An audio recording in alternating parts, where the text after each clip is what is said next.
शिक्षा विभाग ने रचा कीर्तिमान और बदल गया बिहार के शिक्षा विभाग का नाम। नमस्कार और आदाब आप तमाम दर्शक बंधुओं को। मैं हूं एसके चौधरी।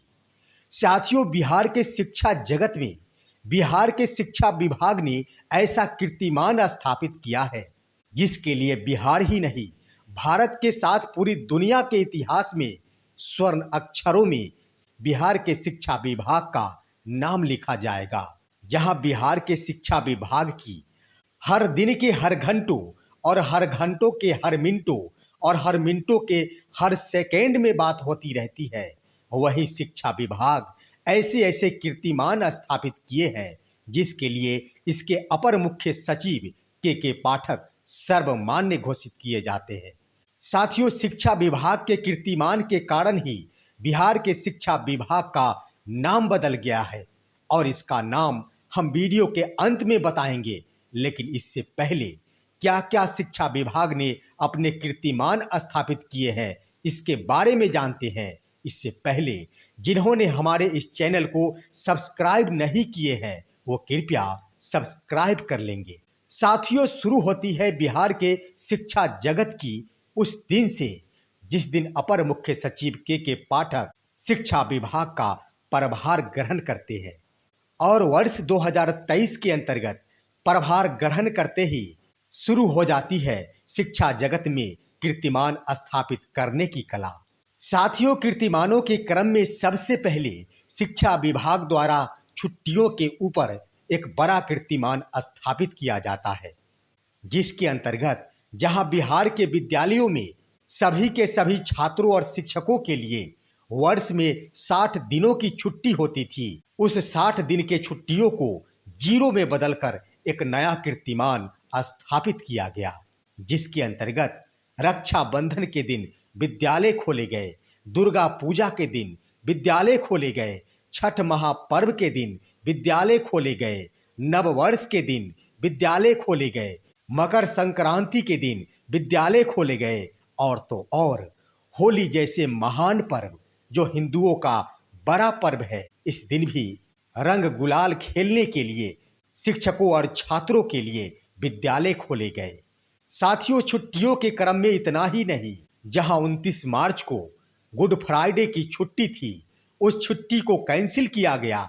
इतना ही नहीं, 29 मार्च को उर्दू विद्यालयों में साप्ताहिक छुट्टी थी, उस छुट्टी को निरस्त किया गया और उस दिन छात्रों के परीक्षा का आयोजन किया गया। इसे एक बड़ा कीर्तिमान नहीं तो आखिर क्या कहा जा सकता है। साथियों, कीर्तिमानों की बात यहीं पर समाप्त नहीं होती। कीर्तिमान इसके बाद भी इस रूप में स्थापित होते हैं कि नए सत्र यानी 1 अप्रैल से जहां सदियों से बिहार के विद्यालयों का संचालन प्रातःकालीन हुआ करता था और ग्रीष्मावकाश के बाद विद्यालयों का संचालन दिवाकालीन हुआ करता था, उस स्थान पर नए सत्र 1 अप्रैल से विद्यालयों का संचालन प्रातःकालीन नहीं करते हुए दिवाकालीन ही रखा गया।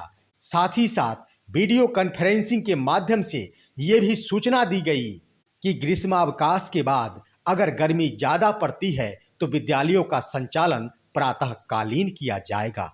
इसे कीर्तिमान नहीं तो आखिर कौन सी संज्ञा दी जा सकती है? साथियों, आप सभी ही इस पर निर्णय लेकर बताएंगे। कीर्तिमानों के कर्मों में इतना ही नहीं, जहां गर्मी छुट्टी जून महीने में आयोजित की जाती थी, वही गर्मी छुट्टी 15 अप्रैल से लेकर 15 मई तक अवकाश तालिका में दर्शा दिया गया। इतना ही नहीं, जहां गर्मी की छुट्टी तमाम छात्र और शिक्षकों के लिए हुआ करते थे, वही गर्मी की छुट्टी ना तो छात्र को और ना ही शिक्षकों को दिया गया है। ये कीर्तिमान नहीं तो आखिर क्या है? साथियों, 30 मार्च 2024 को एक पत्र जारी किया गया है जिसमें इस बात का उल्लेख किया गया है कि कक्षा 9 और 11वीं के छात्रों की पढ़ाई ग्रीष्मावकाश के दौरान ही होंगे। ये एक बड़ा कीर्तिमान नहीं तो आखिर क्या है? साथियों, इतना ही नहीं, कीर्तिमानों की श्रेणियों में एक और बड़ा कीर्तिमान इस रूप में कि जहां किसी एक कक्षा के छात्रों द्वारा परीक्षा में सफल होने के बाद दूसरे कक्षा में नामांकन होते थे और उनकी पढ़ाई अगली कक्षा की होती थी, तो वहीं इस बार 11वीं कक्षा के छात्रों की पढ़ाई ग्रीष्मावकाश के दौरान ही प्रतिदिन 2 घंटे के साथ होगी। इतना ही नहीं साथियों, कीर्तिमानों के क्रम में जो छात्र वार्षिक परीक्षा में सम्मिलित नहीं हो पाए, उसे भी पकड़कर ग्रीष्मावकाश की अवधि में विद्यालय में विशेष कक्षाओं का आयोजन किया जाएगा। इतना ही नहीं, जिन्होंने विद्यालय छोड़ चले हैं, परीक्षा में सम्मिलित नहीं हुए हैं, वैसे छात्रों को पकड़कर ग्रीष्मावकाश की अवधि में कक्षाओं का संचालन किया जाना है। इतना ही नहीं, ऐसे छात्रों की उपस्थिति 90% से कम नहीं होनी चाहिए, अन्यथा शिक्षकों और प्रधानाध्यापकों के ऊपर बड़ी कार्रवाई की जाएगी। ये कीर्तिमान नहीं तो आखिर क्या है? साथियों, इतना ही नहीं, जिस गर्मी की छुट्टी को समाप्त करते हुए शिक्षकों के लिए विद्यालय में बने रहना अनिवार्य कर दिया गया है, वहीं कक्षा 9 और 11वीं के छात्रों के लिए भी विशेष कक्षाओं में भाग लेने को अनिवार्य कर दिया गया है। यानी पूरी तरह ग्रीष्म अवकाश समाप्त कर दिया गया है। फिर भी पत्रों में इस बात का उल्लेख किया जाता है कि ग्रीष्मावकाश के बाद विद्यालयों का संचालन प्रातःकालीन होगा। ये कीर्तिमान नहीं तो आखिर क्या है? साथियों, इसके बारे में आप ही सोचकर और समझकर बताएंगे। साथियों, ऐसे कीर्तिमान स्थापित करने वाले बिहार शिक्षा विभाग के अपर मुख्य सचिव के पाठक के लिए भी एक बड़ा कीर्तिमान स्थापित हुआ है। भले ही एसीएस को ये कीर्तिमान नजर नहीं आते होंगे, लेकिन ये जगजाहिर हो चुका है और सारी दुनिया ये जान चुकी है कि इतने बड़े पदों पर रहने वाले ऐसे बड़े अधिकारी की बिहार के इतिहास में इतनी फजीहत नहीं झेलनी पड़ी होगी, जितनी फजीहत एसीएसके के पाठक महोदय को झेलनी पड़ी है। ये कीर्तिमान नहीं तो आखिर क्या है? साथियों, कीर्तिमानों के क्रम में इतना ही नहीं, जिस अपर मुख्य सचिव को माननीय मुख्यमंत्री महोदय ने भी कुछ नहीं कह पाए, जिस अपर मुख्य सचिव को राज्यपाल महोदय ने भी कुछ नहीं कर पाए, जिस अपर मुख्य सचिव को विधान परिषद के सदस्यों ने भी कुछ नहीं कह पाए और कुछ नहीं कर पाए, ऐसी एसीएस महोदय को के पाठक के नजरों में रहने वाले जीव जगत का सबसे निचले स्तर का प्राणी एक शिक्षक द्वारा इतनी जलील की गई, उनके हर विपरीत आदेशों को इन शिक्षक द्वारा प्रति मिनट और प्रति सेकेंड इतनी कटाक्ष की गई, जितने कटाक्ष किसी भी पदाधिकारी के निर्णयों पर बिहार के इतिहास में कभी नहीं हुआ होगा। ये कीर्तिमान नहीं तो आखिर क्या है?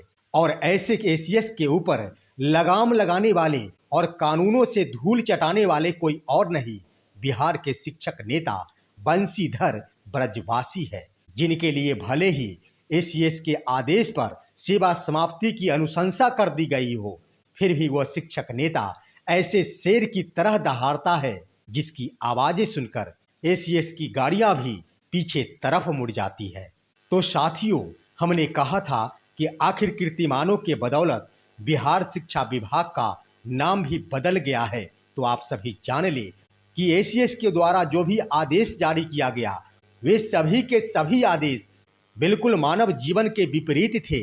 उसी तरह बिहार शिक्षा विभाग का नाम भी शिक्षा के विपरीत अशिक्षा विभाग हो गया है, जिसका नाम बिहार के इतिहास में आने वाले दिनों में स्वर्ण अक्षरों से लिखा जाएगा।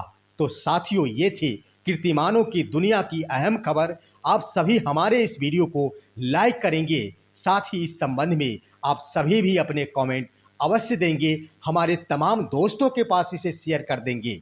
हम फिर मिलेंगे आपसे अगले वीडियो में, तब तक के लिए कहते हैं जय हिंद, जय भारत दोस्तों।